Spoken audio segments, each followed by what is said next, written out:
Astro science channel வாயிலாக உலகெங்கும் வாழ்ந்து கொண்டிருக்கும் சகோதர சகோதரிகளுக்கு அன்பார்ந்த வணக்கங்கள் மற்றும் வாழ்த்துக்கள். இன்றைய பதிவு ராகு கேது பெயர்ச்சி பலன்கள்.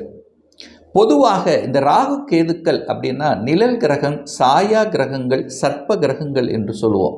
ஸோ இது எல்லா கிரகங்களும் கிளாக் வைஸில் சுற்றினா இந்த ராகு கேதுக்கள் ஆன்டி கிளாக் வைஸில் பயணம் பண்ணும். ஸோ அப்பேற்பட்ட இந்த ராகு கேதுக்களுடைய பெயர்ச்சியானது எப்போ நடக்குது அப்படின்னா வருகின்ற மே மாதம் 18ஆம் தேதி இந்த ராகு கேது பெயர்ச்சியானது நடக்க இருக்கிறது. அப்போது இந்த ராகு பகவான் எங்கே இருந்து எங்கே பயிற்சி ஆகிறார்னா இதுவரை மீன மனையிலிருந்து இப்போ கும்பமனைக்கு பயிற்சி ஆகிறார்.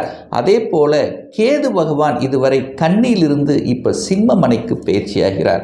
ஸோ ராகுனாலே பிரம்மாண்டம், ராகுனாலே போகக்காரகன், கேதுன்னா ஞானக்காரகன். அப்பாற்பட்ட இந்த ராகு கேதுக்களால் இந்த 12 ராசிகளுக்கும் என்ன மாதிரியான பலன்கள், என்ன மாற்றங்கள், என்ன திருப்பங்களை கொடுக்க போகிறது, என்ன தெய்வ வழிபாடு உகந்தது என்பதை பற்றித்தான் இந்த பதிவில் நம்ம டீட்டெயிலாக பார்க்க போகிறோம். அதற்கு முன்னால் நம்மளுடைய சேனலை நீங்கள் ஃபர்ஸ்ட் டைம் பார்ப்பவர்கள் என்றால் மறக்காம சப்ஸ்கிரைப் பண்ணிக்கிங்க. கன்னி ராசி அன்பர்களே, இந்த 2025 ராகு கேது பெயர்ச்சியால் என்ன பலன், என்ன திருப்பம், என்ன மாற்றம் என்று பார்க்கும் பொழுது இதுவரை ராகு பகவான் உங்கள் ஜாதகத்தில் 7ஆம் இடத்தில் அமர்ந்திருந்தார், கேது பகவான் ராசியில் அமர்ந்திருந்தார். இப்போ என்ன ஆக போகிறது? இந்த ராகு கேது பெயர்ச்சிக்கு அப்புறம் ராகு பகவான் 6ஆம் இடம் என்று சொல்லக்கூடிய இடத்திலும் கேது பகவான் 12ல் போய் அமர இருக்குது. அப்போ இந்த ராகு கேதுக்கள் இந்த 6-12 அச்சுக்கள் இருக்கும்போது அபரிதமான ஒரு நன்மைகளை தரப்போகிறது இந்த கன்னிராசி அன்பர்களுக்கு. ஏன்னா ராகு பாவ கிரகங்கள் மறைந்து இருக்கும்போது நன்மைகளை தரும். ஸோ அந்த வகையில் இப்போ 6ஆம் இடத்தில் இருக்கக்கூடிய ராகு உங்களுக்கு என்னவாக அமையப் போகிறது அப்படின்னா 5ஆம் அதிபதியாகவும் 6ஆம் அதிபதியாகவும் வேலை செய்ய போகிறார். ஏன்னா ராகு சனியாகத்தான் வேலை செய்ய போகிறார். அப்போது 6ஆம் இடத்தில் இருக்கும்போது கெடுக்கும். அந்த 6ஆம் இடத்தை கெடுக்கும் போது என்ன? கடனை கெடுக்கும், நோயை கெடுக்கும். இந்த கடன் சார்ந்த விஷயத்தில் சங்கடப்பட்டு கொண்டிருந்தவர்களுக்கு அந்த கடன் அடைத்து விடலாம் என்கின்ற தன்னம்பிக்கை கொடுக்கும். ஏன்னா குருவும் பார்க்குறார். அப்போ ஒரு சுபகிரகம் பார்க்கும் பொழுது என்ன ஆகும்னா அந்த கடன் என்கின்ற அமைப்பு உங்களுக்கு இருக்கும். அந்த கடன் சுப கடன்களாக உங்களுக்கு மாறும். ஸோ என்னவாக மாறும்? குழந்தைகளுக்காக ஒரு கடன் வாங்குவீங்க, அது ஒரு சுப கடனாக கன்வெர்ட் ஆகும். அதனால் பெரிய பாதிப்பு உங்களுக்கு வருமா? நிச்சயமாக இல்லை. அப்போ குழந்தையினுடைய படிப்புக்காக, குழந்தைகள் வெளிநாட்டு சென்று படிப்பதற்காக, இந்த குழந்தைகளுக்காக செலவு செய்யக்கூடிய அமைப்புகள் இந்த வருடம் நிச்சயமாக உண்டு. ஹெல்த்தில் ஏதாவது ட்ரபிள்ஸ் கொடுத்து கொண்டு இருந்த இந்த கன்னிராசி என்பவர்கள் அதை சரி செய்யக்கூடிய அத்தனை தன்மைகளும் சாத்தியக்கூறுகளையும் உங்களுக்கு உருவாக்கும். இந்த ராகு என்ன பண்ணுவார்? குருவாக வேலை செய்வார். அதாவது சனியாகவும் வேலை செய்வார், குருவாகவும் வேலை செய்வார். அப்போ என்ன பண்ணுவார்? 4ஆம் இடம் அதை குருவாக செய்யும்போது அந்த 4ஆம் இடத்தை ஆக்டிவேட் பண்ணுவார். அப்போ கடனை வாங்க வைத்து ஒரு வீட்டை வாங்க வைப்பார். அவ்வளோதான்.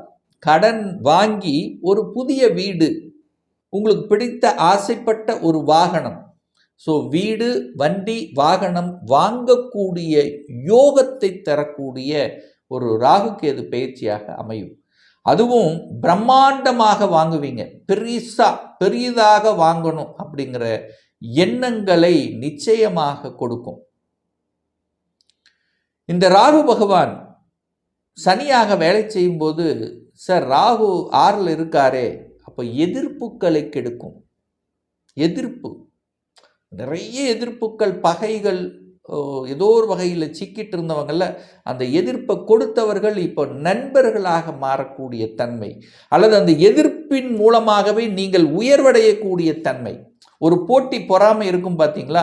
அந்த போட்டியின் மூலமாக நீங்கள் அடுத்த லெவல், அடுத்த பரிணாமத்துக்கு செல்லக்கூடிய வாய்ப்புகள். எதிர்ப்பால் கஷ்டப்பட்டீங்க, நான் இல்லைன்னு சொல்ல, அந்த கஷ்டத்தின் மூலமாக சில பயன்கள், நற்பலன்களை அடையக்கூடிய ஒரு காலகட்டமாக இந்த ராகு கேது பயிற்சியானது நிச்சயமாக அமையும். கெடுத்து விடுமா அப்படின்னா நிச்சயமாக கெடுக்காது.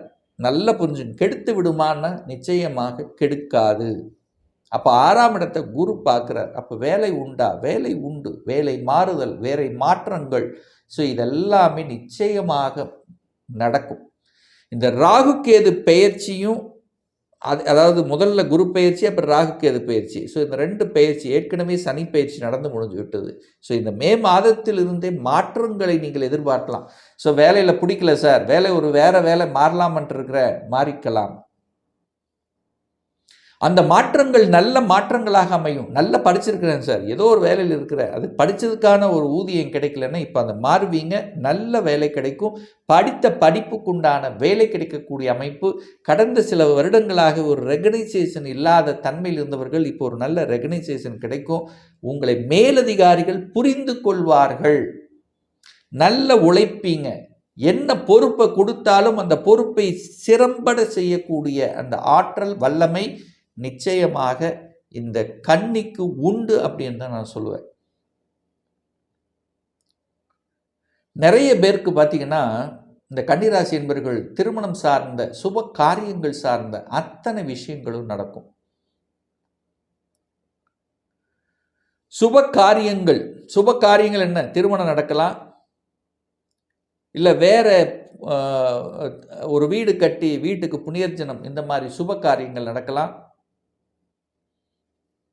படிப்புக்காக சில செலவு செய்து வெளிநாட்டுக்கு போய் படிக்கக்கூடிய அனுகூலங்களை பெறலாம். ஸோ இந்த மாதிரி சுப விஷயங்கள் உங்களுக்கோ உங்கள் குடும்ப உறுப்பினருக்கோ நடக்கக்கூடிய தன்மை.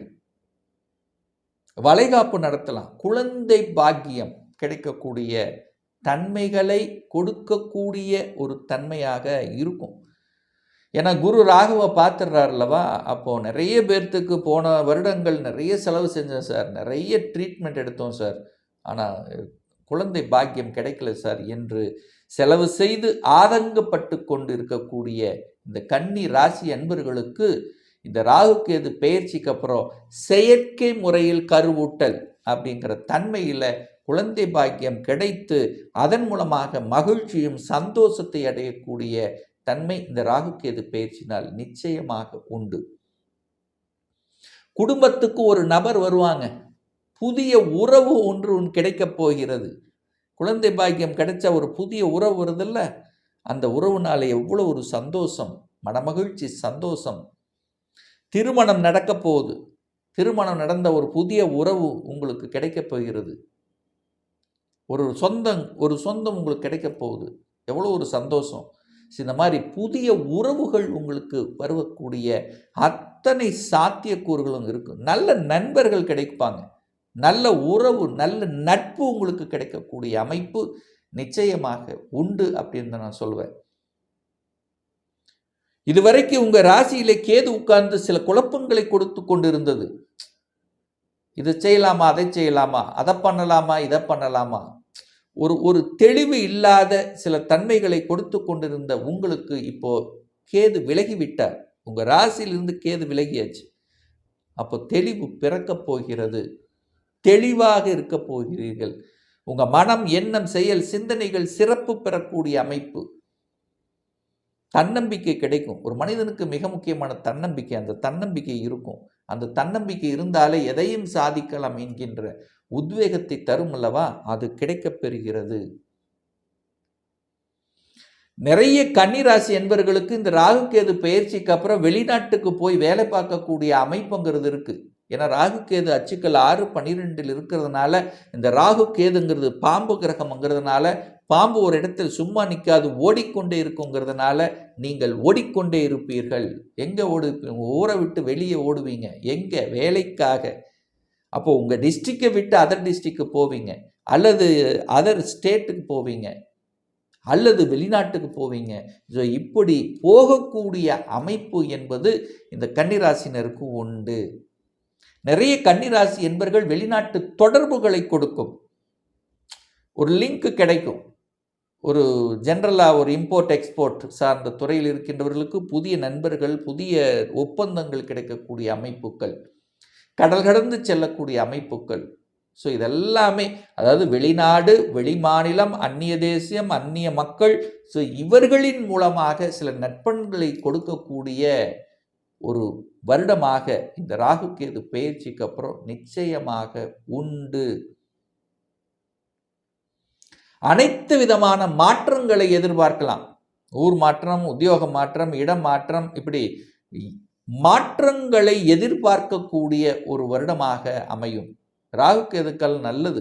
6ஆம் இடத்திலும் ராகு, 12ஆம் இடத்தில் கேது நன்மைகளை செய்யும். அப்ப ராகு வெளிநாடு, கேது ஆன்மீக எண்ணங்கள், நிறைய பேர்த்துக்கு ஞானத்தை கொடுக்கும், நிறைய ஆன்மீக உணர்வுகளை கொடுக்கும். இந்த கன்னிராசி என்பர்கள் ஆன்மீக, அதாவது திருப்பணிகள், கோயில் சார்ந்த விஷயங்கள், ஆன்மீக எண்ணங்களை கொடுத்து அதன் மூலமாக ஒரு மதிப்பையும் மரியாதை கிடைக்கக்கூடிய அத்தனை அம்சங்களும் இந்த காலகட்டத்தில் சிறப்பு பெறும். புதிதாக கண்டுபிடிப்பு, இந்த கேதுங்கிறது ஞானம் அல்லவா, புதிதாக கண்டுபிடிப்புகள், ஆராய்ச்சி சம்பந்தப்பட்ட, ரிசர்ச் சம்பந்தப்பட்ட விஷயத்தில் இருக்கின்றவர்களுக்கு அனுகூலத்தை கொடுக்கக்கூடிய ஒரு நல்ல வருடமாக இந்த ராகு கேது பயிற்சி அமைய இருக்கிறது.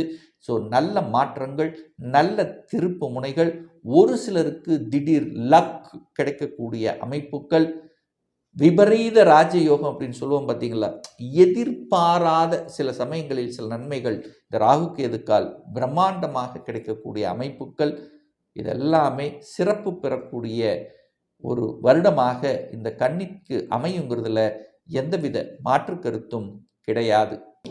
இப்போ நான் சொன்னது கோச்சார ரீதியான ஒரு பொதுவான பலன்கள். இந்த ராசி நட்சத்திரத்தில் பார்த்தீங்கன்னா பல கோடி கணக்கான பேர் இருப்பீங்க. எல்லாத்துக்கும் ஒரே பலன்னா நிச்சயமாக இல்லை, ஒவ்வொருத்தரும் டிஃப்ரெண்ட்.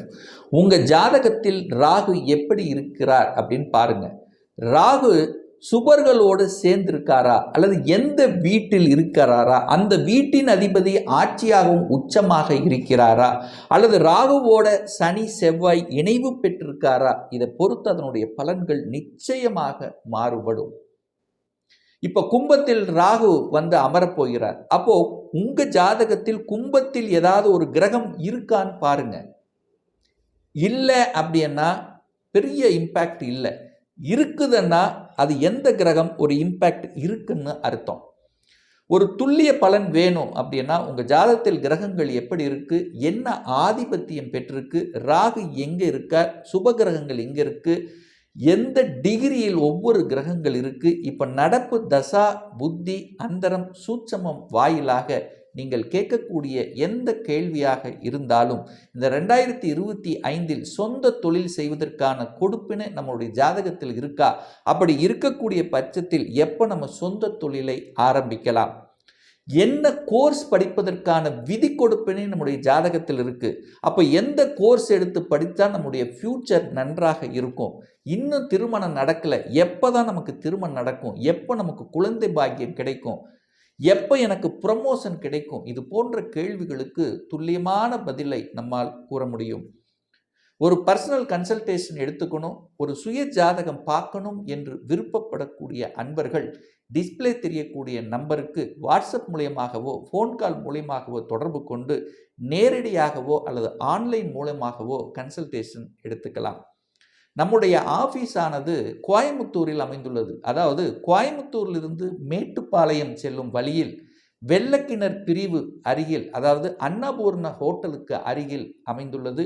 பிரியர் அப்பாயின்மெண்ட் வாங்கிட்டு நேரடியாக கன்சல்டேஷன் எடுத்துக்கலாம், ஆன்லைன் மூலமாகவும் கன்சல்டேஷன் எடுத்துக்கலாம். நிச்சயமாக இந்த பதிவு ஏதாவது ஒரு ரூபத்தில் உங்களுக்கு யூஸ்ஃபுல்லாக இருக்குங்கிறதுல எந்தவித மாற்று கருத்தும் கிடையாது. நம்ம சேனலில் நீங்கள் ஃபர்ஸ்ட் டைம் பார்ப்பவர்கள் என்றால் மறக்காமல் சப்ஸ்கிரைப் பண்ணிக்கிங்க. பக்கத்தில் இருக்கக்கூடிய பெல் பட்டன் மற்றும் ஆல் நோட்டிஃபிகேஷனை கிளிக் பண்ணும்போது நான் போடக்கூடிய அடுத்தடுத்த பதிவுகள் உங்களுடைய நோட்டிஃபிகேஷனில் வந்து சேரும். இந்த ராசி நட்சத்திர நேயர்கள் அனைவரும் வாழ்க வளர்க வளம் பெறுக என்று எனது வாழ்த்தினை தெரிவித்துக் கொண்டு விடைபெறுகிறேன். நன்றி, வணக்கம், வாழ்த்துக்கள்.